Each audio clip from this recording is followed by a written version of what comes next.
নমস্কার, আমি মিলন স্যার, পাল একাডেমি সেন্টারে তোমাদের সকলকে জানাই স্বাগত।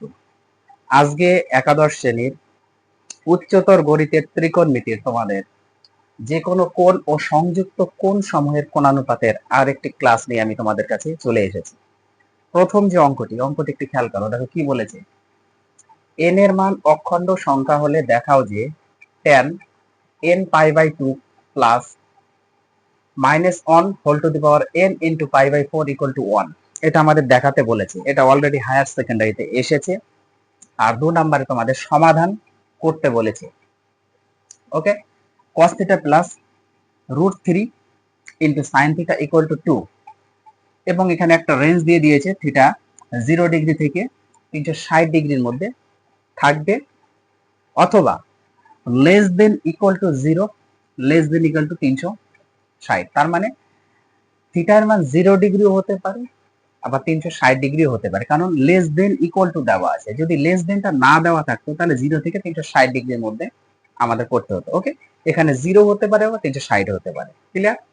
যাই হোক, প্রথম অঙ্কটি একটু খেয়াল করো। দেখো, n এর মান অখণ্ড সংখ্যা, n এর মান অখণ্ড সংখ্যা বলছে। সো আমরা যদি একটু ধরে নেই, এখন অখণ্ড সংখ্যা আমরা একটা যুগ্ম সংখ্যা ধরতে পারি, n এর মান যুগ্ম সংখ্যা, ইভেন্ট নাম্বার ধরতে পারি, আর একটা অযুগ্ম সংখ্যা ওড নাম্বারও আমরা ধরতে পারি। আমরা দুটো দিয়ে এখানে চেক করতে হবে। এখন কোনটার ক্ষেত্রে ইকুয়াল টু 1 আসবে বলা যাচ্ছে না, আমাদের টেস্ট দুটোই করতে হবে। দেখো, আমরা যদি n equal to 2m, n equal to 2m, এটা যদি আমরা অখণ্ড, এটা যদি অখণ্ড যুগ্ম সংখ্যা ধরি, যুগ্ম সংখ্যা ধরি, ওকে, অখণ্ড যুগ্ম সংখ্যা ধরি, বোঝা গেল? n ইকুয়াল টু 2m অখণ্ড যুগ্ম সংখ্যা ধরি। একবার যুগ্ম সংখ্যা দিয়ে ধরবো, আর একবার অখণ্ড অযুগ্ম সংখ্যা বা ওড নাম্বার দিয়ে আমরা করব। দেখো, তাহলে n ইকুয়াল টু 2m যেহেতু, তাহলে আমরা এই মানটা আগে একটু ক্লিয়ার করি, তারপর tan অফ যা আছে হয়ে যাবে। কি আছে? n পাই। দেখো, n পাই বাই 2 প্লাস ব্র্যাকেটে -1 তার পাওয়ার n ইন্টু পাই বাই 4। এই জিনিসটাকে ক্যালকুলেশনটা আমরা একটু করে নিই। এখানে আমরা কি পাচ্ছি? n মানে কত ধরেছি? 2m। দেখো, n ইকুয়াল টু 2m যুগ্ম সংখ্যা, অখণ্ড যুগ্ম সংখ্যা। তাহলে n এর জায়গাতে আমরা 2m বসিয়ে দিতে পারি, ইন্টু পাই আছে থাকবে বাই নিচে 2 প্লাস এটা -1 whole to the power 2m, কারণ n মানে হচ্ছে 2m, ইন্টু পাই বাই 4 আছে থাকবে। এটার ক্ষেত্রে দুই দিক কেটে যাবে, তাহলে থাকবে পাই m।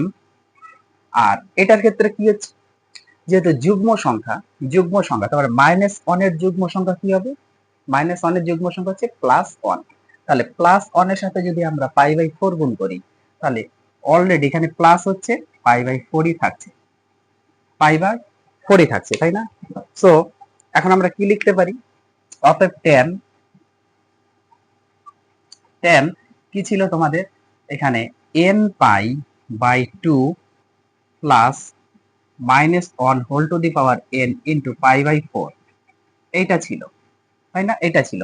তাহলে এইটার জায়গাতে আমরা এটা লিখতে পারি না? এটা লিখতে পারি, কারণ এই পদটুকু ইকুয়াল টু আমরা এত বের করেছি না? এই যে এই পদটা। তাহলে এখানে tan কত লিখতে পারি? Pi m plus pi by 4, pi m plus pi by 4। এখন pi m plus pi by 4 মানে এটা কোন পাদে রয়েছে? tan of pi m plus pi by 4। Pi মানে হচ্ছে কত? 180 ডিগ্রি। 180 ডিগ্রি হচ্ছে দ্বিতীয় পাদ। দ্বিতীয় পাদের পরে আরো পাই বাই 4 আছে, মানে 45 ডিগ্রি। পাই বাই 4 মানে হচ্ছে 45 ডিগ্রি। তার মানে দ্বিতীয় পাদের পরে আরো 45 ডিগ্রি আছে, মানে তৃতীয় পাদে রয়েছে। এবার তৃতীয় পাদে যেহেতু এ রয়েছে, তার মানে কি? এটা হচ্ছে যুগ্ম আছে, যুগ্ম, তার মানে এটা কোণানুপাত চেঞ্জ হবে না, এবার তৃতীয় পাদে কে পজিটিভ? অলরেডি tan এবং cot। তৃতীয় নাম্বার পাদে tan এবং cot। এখানে একটু খেয়াল করো, আমরা কি জানি? এই জিনিসটা মনে রাখতে হবে, এই জিনিসটা মনে না রাখলে হবে না। এটা হচ্ছে অল এটা হচ্ছে সাইন, এটা হচ্ছে ট্যান, এটা হচ্ছে কস, অল সাইন ট্যান কস। তাহলে 1 2 3 তৃতীয় পদে ট্যান আছে, আর পাই যুগ্মতে আছে, পাই হচ্ছে যুগ্ম। এবার যুগ্ম যদি সংখ্যা হতো তাহলে কি আমাদের কি কোন অনুপাত চেঞ্জ হয় না? চেঞ্জ হবে না, ট্যান ট্যানই থেকে যাবে। এবার পাই বাই 4 দুই ঘরে আসার পরে পাই বাই 4 তৃতীয় নাম্বার পার্ট, তৃতীয় নাম্বার পার্ট অলরেডি ট্যান এর ঘর পজিটিভই আছে, তাহলে ট্যান পাই বাই 4। এবার ট্যান পাই বাই 4 মানে কত? Tan 40 degree, tan 40 degree equal to কত? 1। ট্যান 40 ডিগ্রি ইকুয়াল টু 1, এখানে তো পজিটিভ মানই আমরা পাচ্ছি। এখন আমাদের দেখতে হবে অযুগ্ম সংখ্যা ধরে কি হয়। এখন যদি আমরা অযুগ্ম সংখ্যা ধরি যে n ইকুয়াল টু অযুগ্ম সংখ্যা 2m এর সাথে যদি প্লাস 1 করে দিই তাহলে অলরেডি অযুগ্ম সংখ্যা হয়ে যায়। তাহলে এটা হচ্ছে অখণ্ড অযুগ্ম অযুগ্ম সংখ্যা। ওকে, অখণ্ড অযুগ্ম সংখ্যা এটা ধরি, অখণ্ড অযুগ্ম সংখ্যা যদি ধরি তাহলে সেক্ষেত্রে আমাদের এই মানটা এবার কত আসবে? এই মানটা মানে হচ্ছে এই মানটা কি আছে? n pi by 2 plus minus 1 whole to the power n into pi by 4। এই মানটা আমাদের অ্যাকচুয়ালি কত আসতেছে আমাদের একটু দেখতে হবে। তাহলে এখানে n মানে হচ্ছে আমাদের 2m প্লাস 1, তার সাথে পাই গুণ হিসাবে আছে বাই 2। বোঝা গেল? কারণ অখণ্ড অযুগ্ম সংখ্যা নিয়েছি, প্লাস মাইনাস 1 তার পাওয়ার 2m প্লাস 1 ইন্টু তার সাথে পাই বাই 4 গুণ হিসাবে আছে। এখন এইটা যদি আমরা করি একটু সেপারেট তাহলে 2 পাই m বাই 2 একটা হবে, প্লাস পাই বাই 2 একটা হবে। এই পদটাকে যদি আমরা সেপারেট করি তাহলে 2 পাই m বাই 2 হবে, প্লাস পাই বাই 2 হবে। এইবার এইটার ক্ষেত্রে দেখো কি হচ্ছে, কোনো কোনো কিছুর পাওয়ার যদি প্লাসে থাকে তার মানে অবশ্যই মাল্টিপল হয়। তাহলে মাল্টিপল করলে হচ্ছে মাইনাস 1 এর পাওয়ার একটা 2m, মাইনাস 1 এর পাওয়ার 2m ইন্টু আর একটা মাইনাস 1 এর পাওয়ার 1 হবে।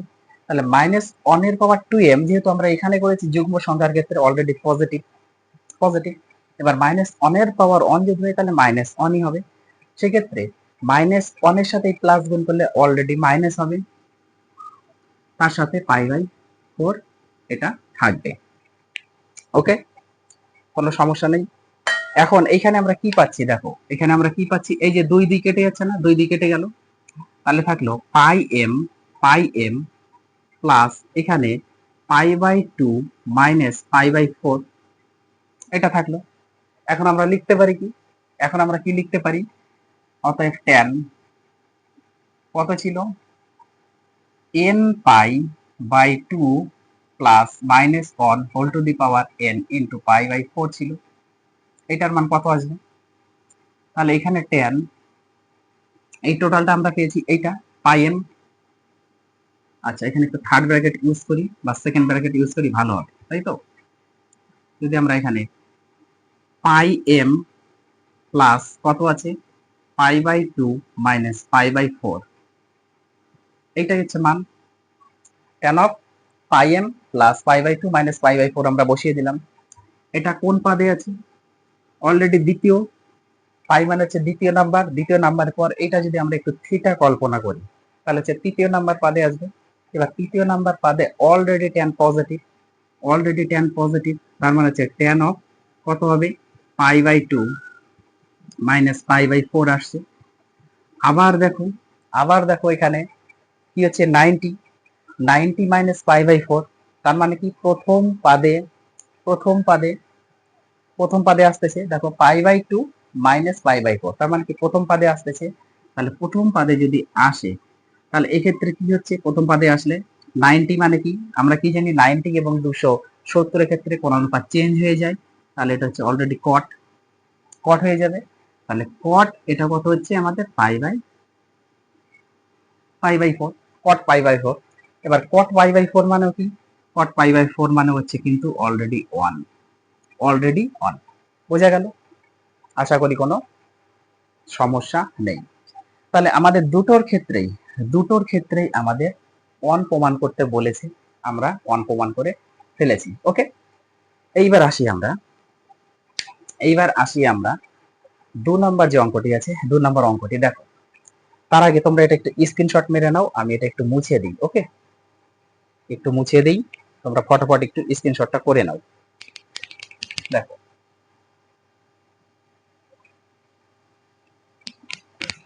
ত্রিকোণমিতি, আমি তোমাদের বারবার বলছি ত্রিকোণমিতি সবসময় স্ট্রং থাকতে হবে। আমি প্রত্যেকটি ক্লাসেই কিন্তু তোমাদের বলছি ত্রিকোণমিতি কেউ ঢিলামো দিবে না। বিশেষ করে উচ্চতর গণিতে 11 12 থেকেই তোমাদের ত্রিকোণমিতি, এই 11-এ যারা ফাঁকি মারবে 12-এ গিয়ে কিন্তু অনেক অসুবিধা হবে। এমনকি 11-এও তোমাদের পরবর্তী যে অধ্যায়গুলো আছে সেই অধ্যায়গুলি করতে তোমাদের অনেক সমস্যা হবে, কারণ টোটাল ম্যাথমেটিক্স তোমাদের ডিপেন্ড করছে ত্রিকোণমিতির উপর। ত্রিকোণমিতি স্ট্রং তো তোমরা ম্যাথমেটিক্সে স্ট্রং থাকবে, ত্রিকোণমিতি স্ট্রং থাকবে না তো ম্যাথমেটিক্সে অলরেডি উইক হয়ে পড়বে তোমরা। আমি বারবার কথাটা বলছি, রেগুলার বলতে কিন্তু ভালো লাগে না। তোমরা একটু কন্টিনিউ কন্টিনিউ ত্রিকোণমিতি প্র্যাকটিস করো, বেসিকগুলি প্রমাণ করার চেষ্টা করো, সবসময় রিভাইজে থাকো। শিখতে হবে, তোমাদের মার্ক অটোমেটিক উঠে যাবে, শিখতে হবে। দেখো কি বলেছে সমাধান করতে, cos theta plus √3 sin theta equal two 2, এটা আমাদের করতে বলেছে। তাহলে এইখান থেকে আমরা একটা কাজ করি, √3 sin থিটাটাকে আগে রাখি ইকুয়াল টু 2, এই cos থিটাটা এইদিকে নিয়ে নিই মাইনাস cos থিটা। এটা যদি আমরা বোথ সাইড একটু স্কোয়ার করে দিই, বোথ সাইড যদি একটু স্কোয়ার করে দিই, কোনো সমস্যা আছে? কোনো সমস্যা নেই। তাহলে এটা 3 sin স্কোয়ার থিটা হবে ইকুয়াল টু, এটা ফর্মুলা ফেলে দাও, a মাইনাস বি হোল স্কোয়ারের ফর্মুলা, মানে a স্কোয়ার মাইনাস 2ab, 2 এর সাথে এই 2 গুণ করলে 4 cos theta plus b square মানে হচ্ছে cos স্কোয়ার থিটা। ওকে, এই 3 সাইনের জায়গায় আমরা লিখতে পারি 1 মাইনাস cos স্কোয়ার থিটা, অবশ্যই লিখতে পারি 4 minus 4 cos theta plus cos square theta. পরের লাইনে এটা গুণ করে দিই, 3 minus 3 cos square theta, total পদ এদিকে নিয়ে আসো, minus 4 plus 4 cos theta minus cos square theta equal two 0। পরের লাইনে একটু ক্যালকুলেশন করো, এখানে মাইনাসের 3টা, এখানে মাইনাসের 1টা, তাহলে মাইনাসের 4টা cos square theta, cos theta plus 4টা আছে বসবে, হয়ে গেল। এখানে প্লাসের 3 আর এখানে মাইনাসের 4, তাহলে মাইনাস 1 থাকে ইকুয়াল টু 0। মাইনাসটাকে হাটাও, মাইনাস দিয়ে গুণ করে দিলে তাহলে 4 cos square theta minus 4 cos theta plus 1 equal to 0 হবে। এই মাইনাসটা হাঁটানোর জন্য মাইনাস দিয়ে গুণ করে দিলাম, কিংবা মাইনাস কমন নাও, একই ব্যাপার। এখন এটা একটু আমরা মিডিল টার্ম করি, কত হচ্ছে 4 cos square theta minus 2 cos theta হবে একটা, আবার মাইনাস 2 cos থিটা আর একটা হবে, প্লাস 1 ইকুয়াল টু 0, তাই না? এখান থেকে কি কমন যাচ্ছে, এখান থেকে 2 cos থিটা যদি আমরা কমন নেই তাহলে পড়ে থাকবে 2 cos থিটা মাইনাস 1 পড়ে থাকবে, এখানে কিছু কমন যাচ্ছে না, মাইনাস 1 যাবে, তাহলে হচ্ছে 2 cos থিটা মাইনাস 1ই হবে ইকুয়াল টু 0। পরের লাইনে এবার দুটোর মধ্যে একটা আমরা কমন নিয়ে নিই, এই দুটোর মধ্যে একটা যদি আমরা কমন নিয়ে নিই, আমি এখান থেকে লিখছি, তাহলে হবে কি 2 cos থিটা মাইনাস 1, আর একটা আমাদের 2 cos থিটা মাইনাস 1, তার মানে দুটোই সেম হবে, 2 cos theta minus 1 equal to 0, তাই না? এইবার আমরা অতএব কি লিখতে পারি, অতএব আমরা লিখতে পারি না 2 cos theta minus 1 equal to 0, যে কোনো একটা নিয়ে, কারণ দুটোই same, 2 cos theta minus 1 equal to 0, 2 cos theta minus 1, আমরা যে কোনো একটা নিয়ে করলেই হয়ে যাবে। তাহলে এখানে 2 cos থিটা ইকুয়াল টু 1 হচ্ছে, তাহলে cos থিটা ইকুয়াল টু কত হচ্ছে, half, cos theta equal to half, তাহলে cos theta equal to cos কত এর মান হাফ, cos কত এর মান half, cos pi by 3 cos 60, cos 60 এর মান হাফ, তাহলে থিটা ইকুয়াল টু আমরা পেলাম pi by 3, theta equal to pi by 3। তার মানে এই cos থিটা, যে এই cos থিটাটা কত নাম্বার পাদে থাকতে পারে? হয় এ 1 নাম্বার, প্রথম পাদে তো অল পজিটিভ, এটা হচ্ছে 60 ডিগ্রি, cos 60 ডিগ্রি হচ্ছে হাফ, তাহলে এই 1 নাম্বার পাদে তো থাকবেই। তাছাড়া এই কত নাম্বার পাদে থাকতে পারে? কজের পাদ 4 নাম্বার পাদ, তাহলে 4 নাম্বার পাদের ক্ষেত্রে তাহলে কি হচ্ছে দেখো, অবশ্যই এই 4 নাম্বার পাদে থাকতেই পারে, কোনো সমস্যা নেই। তাহলে 4 নাম্বার পাদে যদি থাকে তাহলে আমরা এইভাবে লিখতে পারি না, cos theta equal to cos theta equal to cos, তাই তো? কি লিখতে পারি আমরা এখানে? কোন অনুপাত চেঞ্জ করা যাবে না, তাহলে হচ্ছে 2 পাই মানে চতুর্থ পাদে, 2 পাই মানে হচ্ছে চতুর্থ পাদ। এবার চতুর্থ পাদে তো থাকবেই, আমাদের আরো 60 আনতে হবে, পাই বাই 3 আনতে হবে, পাই বাই 3 মানে 60। দেখো 360 ডিগ্রি, 2 পাই মানে হচ্ছে 360 ডিগ্রি, মানে চতুর্থ নাম্বার পাদ, চতুর্থ নাম্বার পাদে এখানে কেন নেওয়া হলো 2 পাই? কারণ এর কোন অনুপাত চেঞ্জ করা যাবে না, কোন অনুপাত চেঞ্জ করা যাবে না, এই জন্য এখানে আমি 2 পাই নিয়েছি। ওকে, এবার 2 পাই যেহেতু আমাদের বেশি হয়ে যাচ্ছে, তাহলে আমাদের কম নিতে হবে। এবার 2 পাই থেকে যদি আমরা 30 করি তাহলে প্রথম পাদে চলে যাই, প্রথম পাদে অলরেডি আমরা পেয়েছি, চতুর্থ পাদে জানতে হবে আমাদের, এই জন্য এখানে পাই বাই 3 করা হলো। ওকে, তাহলে চতুর্থ পাদেই থাকলো, তাহলে থিটা ইকুয়াল টু কত পেলাম আমরা? 2 পাই মাইনাস পাই বাই 3 আসতেছে। এটা যদি ক্যালকুলেশন করি তাহলে হচ্ছে 3 দুগুণা 6 থেকে একটা চলে যাবে, তার মানে 5 পাই বাই 3। এবার 5 পাই বাই 3 এর মান অ্যাকচুয়ালি কত হচ্ছে?